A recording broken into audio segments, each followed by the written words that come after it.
স্বাগত জানাচ্ছি চ্যানেল 24 এর সাপ্তাহিক বিভাগীয় খবরে।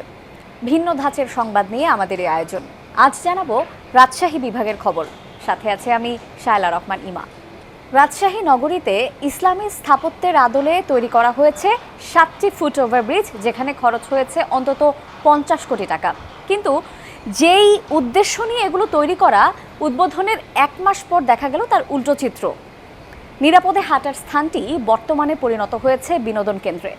রাজশাহী সিটি কর্পোরেশনে বছরখানেক আগে দৃষ্টিনন্দন 8টি ফুট ওভার ব্রিজের প্রকল্প হাতে নেওয়া হয়। এ সবগুলোই কাজ শেষে এখন খুলে দেওয়া হয়েছে জনগণের জন্য। কিন্তু বাস্তবতা হলো, গত 1 মাসে এই ফুট ওভার ব্রিজগুলো 99.99% অব্যবহৃত হয়ে পড়ে রয়েছে। আমরা এখন দাঁড়িয়ে আছি ঠিক রাজশাহী সোনাদিঘির মোড়ে, কলেজিয়েট স্কুলের সামনে যে ফুট ওভার ব্রিজ তার পাশে। একটু আপনাদেরকে দেখালে বুঝতে পারবেন যে এই ফুট ওভার ব্রিজের চেয়ে মানুষজন এবং সাধারণ নাগরিক নিচের রাস্তাটি ঝুঁকিপূর্ণভাবে পার হওয়াতেই বেশি স্বাচ্ছন্দ্য বোধ করে। 1 মাস আগে ঠিক 11 সেপ্টেম্বর বুধবার রাজশাহী সিটি কর্পোরেশনের উদ্যোগে মোট 8টির মধ্যে 6টি ফুট ওভার ব্রিজের উদ্বোধন করেন সেদিন বিভাগীয় কমিশনার এবং সিটি কর্পোরেশনের প্রশাসক দেওয়ান মোহাম্মদ হুমায়ুন কবির। রাজশাহী মহানগরীর যে সমন্বিত উন্নয়ন প্রকল্পটি আছে, এটি একটি বৃহৎ উন্নয়ন প্রকল্প, প্রায় 2900 কোটি টাকা। এখানে ফুট ওভার ব্রিজ করব আমরা 10টি। তার মধ্যে 2টো স্থান সমস্যার কারণে এখন পর্যন্ত বাস্তবায়িত হয়নি, কিন্তু 8টি নির্মাণ সম্পন্ন হয়ে গেছে। আজকে আমরা 6টি খুলে দিলাম। 2023 এপ্রিলে আমরা এই নির্মাণ শুরু করেছিলাম এবং আজকে আপনার সেপ্টেম্বর মাসে আজকে খুলে দিলাম। 11 সেপ্টেম্বর 2024 আমরা খুলে দিলাম। এই 10টির ক্ষেত্রে আমাদের টোটাল বরাদ্দ ছিল প্রায় 49 কোটি টাকা। তবে রিঅ্যাসেস করে আমরা দেখলাম যে এটা হয়তো 40 কোটি টাকায় নামিয়ে আনতে পারবো। রাজশাহী মহানগরীর সমন্বিত নগর অবকাঠামো উন্নয়ন শীর্ষক প্রকল্পের আওতায় মোট 8টি ফুট ওভার ব্রিজ নির্মাণ করা হয়েছে, যেগুলো রয়েছে নগরীর নিউ গভর্নমেন্ট ডিগ্রি কলেজের সামনে, লক্ষ্মীপুর মিন্টু চত্বর, নওদাপাড়া বাজার, তালাইমারি মোড়, বিনোদপুর মোড়, অগ্রণী স্কুল অ্যান্ড কলেজের সামনে, নগরীর সোনাদিঘির মোড় মণিচত্বর ও মিশন গার্লস স্কুলের সামনে। এই ফুট ওভার ব্রিজগুলোর উচ্চতা সড়ক থেকে 5.8 মিটার এবং ব্রিজের প্রশস্ততা 3.6 মিটার। গত বছর শুরু হওয়া এই প্রকল্প দুটির আওতায় 2টি প্যাকেজে এই ব্রিজগুলোর কাজ শুরু হয়েছিল। প্রকল্পের আওতায় 2টি প্যাকেজে প্রায় 50 কোটি 72 লাখ টাকা ব্যয়ে নগরীতে 8টি ফুট ওভার ব্রিজ নির্মাণ করেছে 2টি প্রতিষ্ঠান। একটি প্রতিষ্ঠানের নাম Masud Steel Design BD Limited ও MSCL অ্যান্ড MSDBL। এই 2টি প্রতিষ্ঠানই রাজধানী ঢাকার। উদ্বোধনের 1 মাস পরও এই ফুট ওভার ব্রিজগুলো দিয়ে মানুষকে চলাচল করতে দেখা যাচ্ছে না। যারা আসছেন তারা নিতান্তই সময় কাটাতে, টিকটক করতে কিংবা একান্তে কারো সাথে গল্প করার জন্য এখানে উঠছেন, বসছেন কিংবা ঘুরে বেড়াচ্ছেন। ফুট ওভার ব্রিজগুলোতে জনসাধারণ বা নাগরিক উঠতে চাইছেন না কেন, এমন প্রশ্ন কিন্তু ছিল আমাদের পদচারীদের কাছ থেকে। তারা যেটি বলছেন, সুষ্ঠু পরিকল্পনা, সড়কে ডিভাইডার না থাকা ও জনসচেতনতা গড়ে না ওঠায় কাজে আসছে না কোটি কোটি টাকার এই প্রকল্পগুলো। যে ফুট ওভার ব্রিজটা করছে এটা মূলত অনেক উঁচু, এখন মানুষ আসলে এত উপরে উঠে আবার নামতে স্বাচ্ছন্দ্য বোধ করে না। তো সেজন্যই মানুষ আসলে সহজ পন্থাটা অবলম্বন করে, যেটার সাথে ঝুঁকিপূর্ণ, তারপরেও তারা নিজের রাস্তা পারাপার হয়। এখানে যদি আমাদেরকে ওইভাবে একটু বলা হতো, চাপ প্রেশার করতো, তাহলে আমরা অবশ্যই উপর দিয়ে এবং ব্রিজটা ব্যবহার করতাম। আর সেই হিসাবে যদি আমাদের প্রেশার না দেওয়া হয় তাহলে তো আমরা এটা ব্যবহার করতে পারতেছি না। আর এই সবাই চাই ইজিভাবে যাইতে, তো ইজিভাবে যাইতে দেখা যায় যে আমাদের নিজে যাইতে সময়ও কম হয় এবং গায়ে দেখা যায় শক্তিও কম লাগে। নির্মাণকারী প্রতিষ্ঠান Masud Steel Design BD Limited জানিয়েছে, জনগণের কাজে না আসা এই প্রকল্পের দায় তারা নেবেন না। তারা বলছেন, স্থান নির্বাচনের বিষয়ে সিটি কর্পোরেশনের যে সিদ্ধান্ত সেটি চূড়ান্ত ছিল, ফলে এখানে তাদের কিছু করার নেই। তবে দেশে এমন সুদৃশ্য ফুট ওভার ব্রিজ আর কোথাও নেই দাবি করে তারা প্রকল্পটিকে ইউনিক দাবি করেছেন। রাস্তার মাঝে যে ছিল, ডিভাইডার ছিল, ওটা আমরা ব্যারিকেড দিয়ে দিচ্ছি। মানে যেখানে যেখানে ডিভাইডার ছিল সেটা আমরা ব্যারিকেড দিয়ে দিচ্ছি। মানে মানুষজন তো উঠছে না, সেজন্যই বলছি। না, মানুষজন উঠছে না বলতে কি, যেমন হচ্ছে, যেমন আমি যেটা খবর নিছি, নওদা পার হয় যে স্কুলের বাচ্চারা পার হয়, ওখানে সচরাচর স্কুলের স্টুডেন্টরা পার হয়। তো ওইটা আমাদের ছবিটুকু তুলছে আছে। তারপরে হচ্ছে অগ্রণীর ওখানেও স্কুলের বাচ্চারা পার হয়। লক্ষ্মীপুরে তো লোকজন পার হয়, কিছু লোক পার হয়, কিছু হয় না। সবাই তো আর হবে না, কিছু লোকের অভ্যাস নাই, উপরে উঠতে পারে না। হ্যাঁ, আর নিউ ডিগ্রি কলেজের ওখানে তো ধরেন এই ওখানে একই অবস্থা, ওখানে তো লোকজন একটু কম। নগর পরিকল্পনাবিদ এবং নগরবাসীরা বলছেন জনগণের কাজে আসে এমন স্থান নির্বাচন করে প্রকল্পগুলো বাস্তবায়ন করার প্রয়োজন ছিল। সেই সাথে সড়কে চলাচলের আইন সম্পর্কে নাগরিকদের সচেতন করার দাবিও করেন তারা, যার ফলে কোটি টাকা দামের এই ফুটওভার ব্রিজগুলো আসলে কাজে আসবে। কিন্তু তারপরও এই ফুটওভার ব্রিজগুলো যেভাবে নির্মাণ করা হয়েছে এবং যত সুন্দর করে নির্মাণ করা হয়েছে, এই সৌন্দর্যও কিন্তু নষ্ট করছে কিছু কিছু রাজনৈতিক প্রতিষ্ঠান ব্যানার ফেস্টুন কিংবা পোস্টার লাগিয়ে। নগরবাসী চাইছেন আসলে যাদের জন্য এই প্রকল্পগুলো বাস্তবায়ন করা হয়েছে তাদের সুফল আসুক, তারা এখান থেকে উপকারভোগী হোক। আবরার শাহির, চ্যানেল 24, রাজশাহী। নওগাঁর পাহাড়পুর বৌদ্ধ বিহার বা সোমপুর বিহার বিশ্ব ঐতিহ্যের তালিকায় যা সমমহিমায় নিজের জায়গা করে নিয়েছে, যাকে ঘিরে প্রতিনিয়ত বিশ্বের বিভিন্ন প্রান্ত থেকে পর্যটকদের আনাগোনা থাকে। কিন্তু দুঃখের ব্যাপার হচ্ছে মূল বিহারের চারপাশে পানি জমে সৃষ্টি হয়েছে জলাবদ্ধতা, যার ফলে যে কোনো সময় বিহারটি দেবে যাওয়ার শঙ্কা রয়েছে। আমার পেছন দিকে মাথা উঁচু করে নীরবে নিভৃতে যে পাহাড়টি দাঁড়িয়ে আছে, এটি হচ্ছে সোমপুর মহাবিহার। আপনারা গণমাধ্যমের কল্যাণে কিংবা বিভিন্ন বই পুস্তকে পড়ে অথবা নিজে এসেও আসলে দেখে থাকতে পারেন বা এই বিহার সম্পর্কে জেনে থাকতে পারেন। বলা হচ্ছে যে পাল বংশের রাজা ধর্মপাল 8ম শতকের শেষ দিকে এই বিহার নির্মাণ করেছিলেন। সোমপুর বিহার এশিয়া মহাদেশের সবচাইতে বৃহত্তম একটি বিহার। এর দৈর্ঘ্য পূর্ব পশ্চিমে 919 ফুট এবং উত্তর দক্ষিণে 922 ফুট। মূল ভবনে বৌদ্ধ ভিক্ষুদের জন্য 177টি কক্ষ ছিল এখানে, যেগুলোতে শত শত ভিক্ষু প্রায় 300 বছর ধরে ধর্মশিক্ষা নিয়েছেন। অথচ দুঃখের বিষয় হচ্ছে এই ইতিহাস সমৃদ্ধ জায়গাটি আজ অবহেলিত। আপনারা নিশ্চয় দেখতে পাচ্ছেন যে বিহারের ঠিক নিচ দিয়ে চারিপাশ দিয়ে প্রচুর পরিমাণে পানি জমা হয়ে গেছে এবং শুধুমাত্র এটি এবছরের সমস্যা নয়, এটি প্রতি বছরই বর্ষাকালে এই পানি জমা হওয়ার যেই সমস্যাটি সেটি কিন্তু তৈরি হয়। এটি নিয়ে বিভিন্ন গণমাধ্যমে খবরও প্রকাশ হয়, কিন্তু কর্তৃপক্ষ কেন জানি খুব একটা টনক নড়ে না এটিকে নিয়ে সংস্কার করবার বিষয়ে। এটির ফলে যে সমস্যাটি হচ্ছে সেটি হচ্ছে যে প্রতি বছর যেহেতু এখানে পানি জমে এবং পানি জমবার ফলে মাটি নরম হয়ে যায় এবং মূল যে বিহার সেই বিহারটি কিন্তু প্রতিনিয়তই দেবে যাচ্ছে মাটির নিচের দিকে। এবং স্থানীয় যারা মানুষজন তারাও বিভিন্ন সময় দাবি জানিয়েছেন ঊর্ধ্বতন কর্তৃপক্ষ বরাবর, কিন্তু আসলে কাজের কাজ কিছুই হয়নি।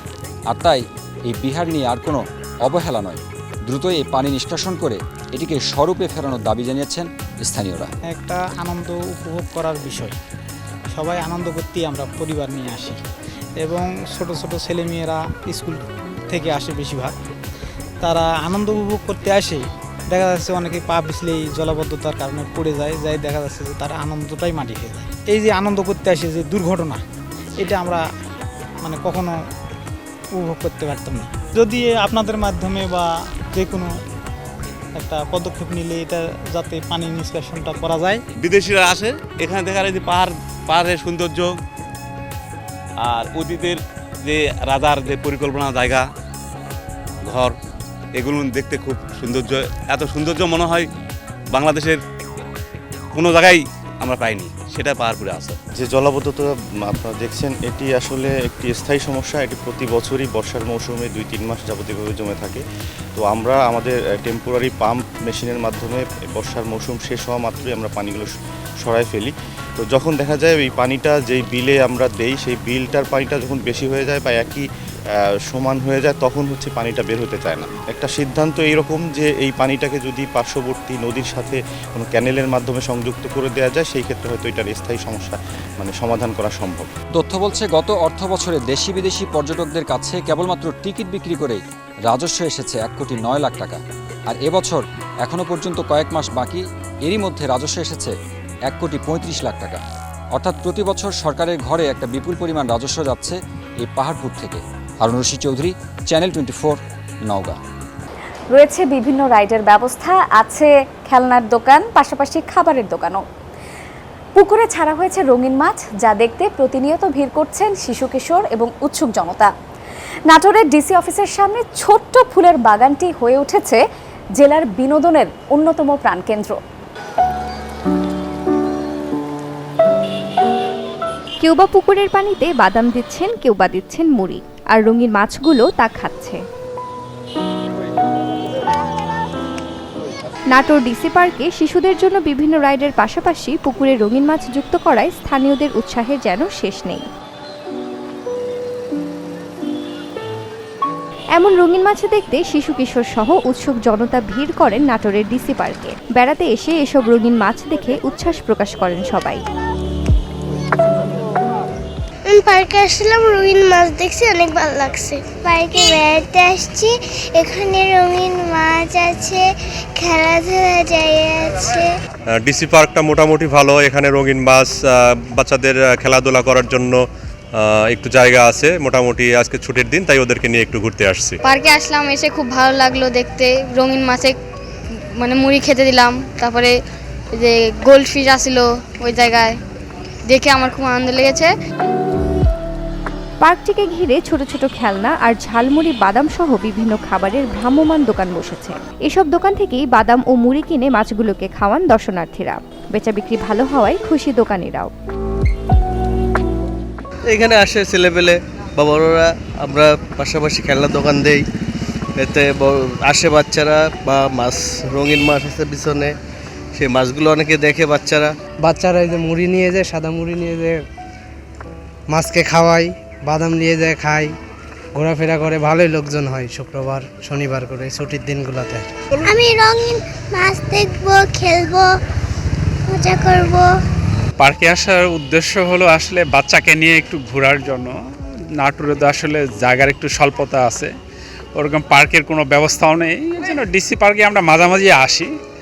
আর প্লাস এখানে কিছু রঙিন মাছ আছে, এগুলি বাচ্চা দেখে খুব মজা পায়, তবে আমরাও এনজয় ফিল করি। অভিভাবকরা জানান, নাটোরে শিশুদের বিনোদনের জন্য তেমন কোনো ব্যবস্থা নেই কোনো পার্কও। তাই ডিসি অফিসের সামনে ছোট্ট এই ফুলের বাগান ও পার্কটি একমাত্র ভরসা। তাই ছুটির দিন সহ অন্যান্য দিনে শিশুদেরকে নিয়ে আসেন এখানে। সুন্দর সময় কাটাতে পেরে খুশি শিশুরাও। পার্কে আসছি, অনেক মজা করব। আমার ভাইয়া খুব মাছ পছন্দ করে, এখানে আমরা মাঝে মধ্যেই আসি। পার্কে আমরা প্রতিদিন আসি বাচ্চা কাচ্চা নিয়ে, এবং বিনোদনের একটা ভালো আমাদের উৎস বলা চলে আর কি। নাটোরে তেমন কোনো বাচ্চাদের নিয়ে বিনোদন করার মতন কোনো জায়গা নাই। এখানে আসলে একটা ফাঁকা স্পেস আছে, ভালো একটা পরিবেশ আছে। বাচ্চাকে মানে আনন্দ দেওয়ার জন্য, একটু আনন্দ পাওয়ার জন্য এখানে কালারফুল মাছগুলো খুব ভালো লাগে, বেলুন, খেলনা সব কিছুর মিলিয়ে ভালো লাগে। আর এখানে আসতে একটু ভালো লাগে, তার জন্যই সময় এক্সপেন্ড করার জন্যই আমরা এখানে আসি। নাটোরের মানুষের তথা কোমলমতি শিশুদের নির্মল বিনোদনের জন্য একটি ভালো মানের শিশু পার্ক গড়ে তুলবে কর্তৃপক্ষ, এমনটাই আশা সবার।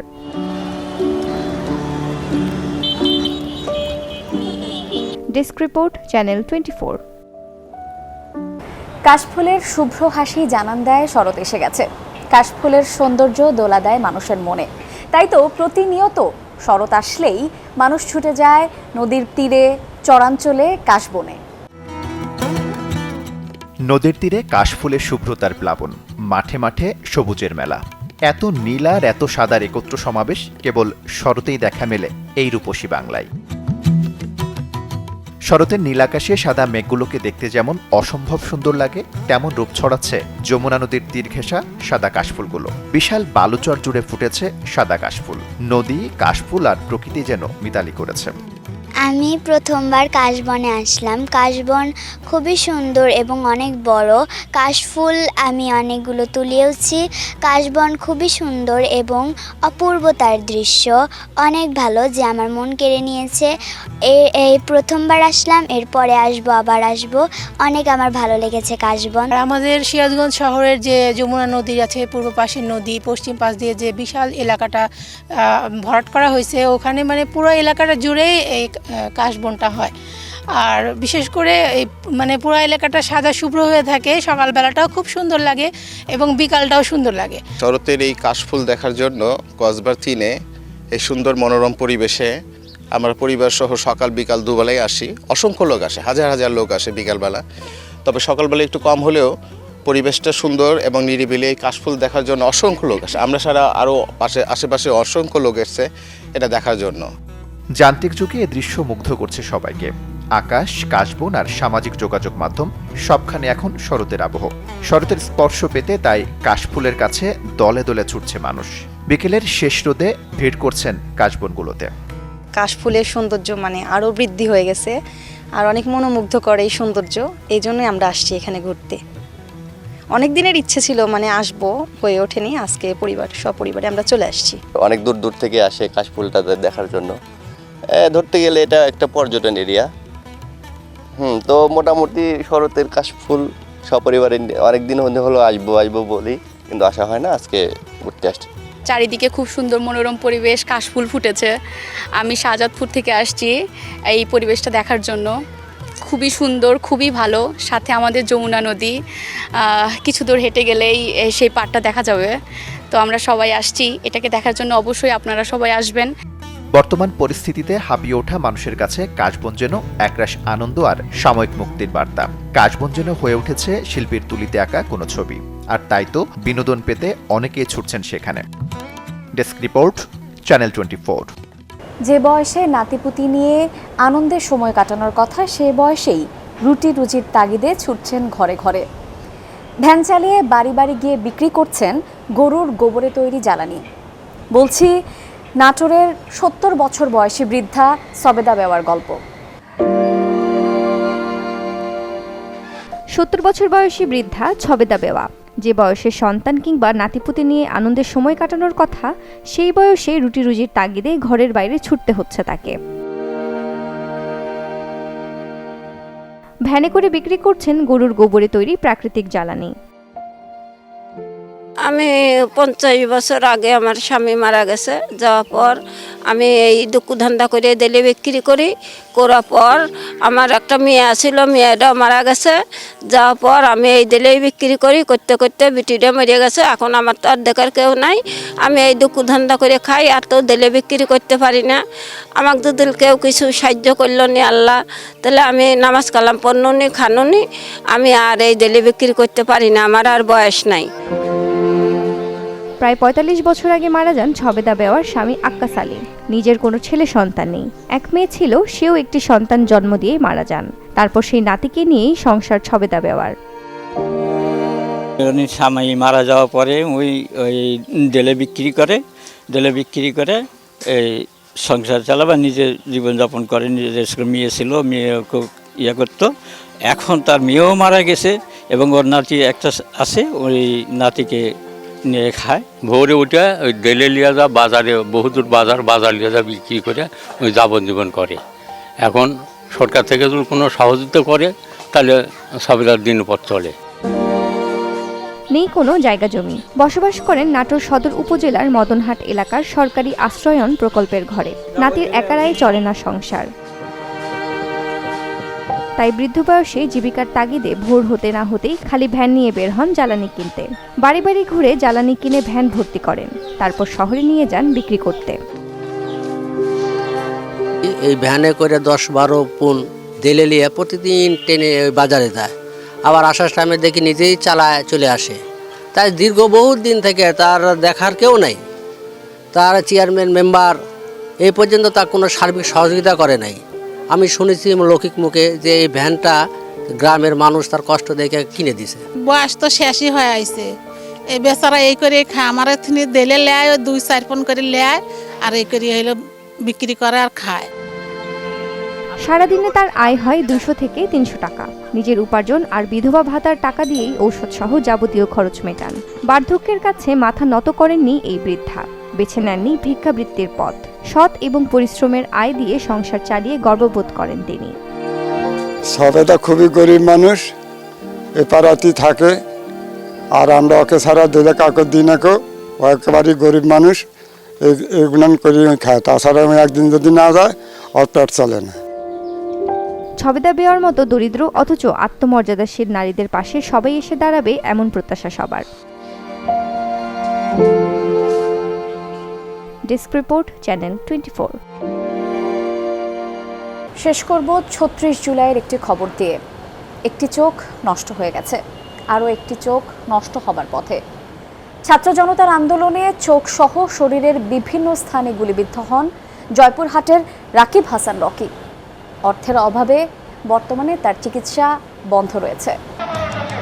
বৈষম্য বিরোধী ছাত্র জনতা আন্দোলনে যখন উত্তাল সারা দেশ, জয়পুরহাটও তার ব্যতিক্রম ছিল না। 4 আগস্ট নতুন হাট থেকে জনস্রোতের মিছিল নিয়ে পাঁচুর মোড়ে পৌঁছায় আন্দোলনকারীরা। এ সময় দুই চোখ সহ শরীরের বিভিন্ন স্থানে গুলিবিদ্ধ হন জয়পুরহাট শহরের জানিয়ার বাগান প্রফেসর পাড়া মহল্লার রাকিব হাসান রকি। ছুটিতে বাড়িতে আসছিলাম, আসার পর ছাত্র আন্দোলনে আমি যোগ দিই। যে বাসা থেকে যাই আমি যে পরে 0 পয়েন্টে আমার আন্দোলনে পুলিশ গুলি করে, গায়ে 65টা গুলি লাগছে। লাগার পরে আমাকে সদর হাসপাতালে নিয়ে যায়, ওখান থেকে জব দিয়ে ঢাকা চক্ষু হাসপাতালে নিয়ে যায়। স্থানীয় হাসপাতালে প্রাথমিক চিকিৎসা শেষে নেওয়া হয় ঢাকা জাতীয় চক্ষু বিজ্ঞান ইনস্টিটিউট ও হাসপাতালে। সেখানে নেয়ার পর চিকিৎসক জানায় তার একটি চোখ নষ্ট হয়ে গেছে, বাকিটাও নষ্ট হবার পথে। আমার ট্রিটমেন্ট করার পর, অপারেশন করার পর বলছে আমি এক চোখে দেখতে পারবো না, কিন্তু তারপরও মনে শান্তি হয়। সরকারকে আমরা নামাতে পাইছি, সরকারকে নামাতে ওটাই অনেক শান্তি আমার মনে। কিন্তু আমার চোখের বিষয়ে যদি আপনারা একটু দেখতেন, বাইরে যদি নিয়ে যেত চোখটা আমার ভালো হইতো। এক ডাক্তার বলছে যে একটা চোখে আমি দেখতে পারবো না, একটা চোখে 100-এর মধ্যে 90% দেখতে পাবো আর 10% মাইনাস করেছে। আর একটা চোখে আমি দেখতে পারবো না বলছে ডাক্তার। বলছে যদি এখন আল্লাহর উপরে 3-4 মাস পরে যদি 1% যদি আসে, 1% তো আমি দেখতে পারবো না।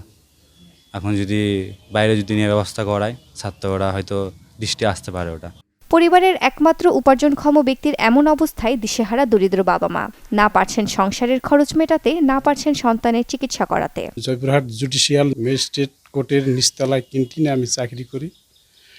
গত 4 তারিখে আমার ছেলে তার বন্ধু বান্ধব নিয়ে আন্দোলনে চলে যায়। যাওয়ার পর আমার বন্ধুরা সবাই ফিরে আসে। আমার ছেলে গুলিবিদ্ধ হয়ে ওখানে পড়ে যায়, পাঁচুর মোড়ে পড়ে যায়। দেখি আমার ছেলে কথা বলতে পারে না, 65টা গুলি বুকে মুখে চোখে লেগেছে। আমার একটাই ছেলে, এই ছেলে সংসারে হাল ধরার মতো ছেলে, সেই ছেলে আজকে এই অবস্থা। অপারেশন করে আমার সন্তানের গুলি বার করতে পারেনি। আমার ছেলে এই সংসারের সব কিছু দায়িত্ব একটাই সন্তান। আমার ঢাকায় একটা মেট্রো কোম্পানিতে চাকরি করতো, চাকরিটা আমার ছেলের চলে গেল। 7 মাস হলে বিয়ে করছে, তার বউ এখন বাপের বাড়ি থাকে।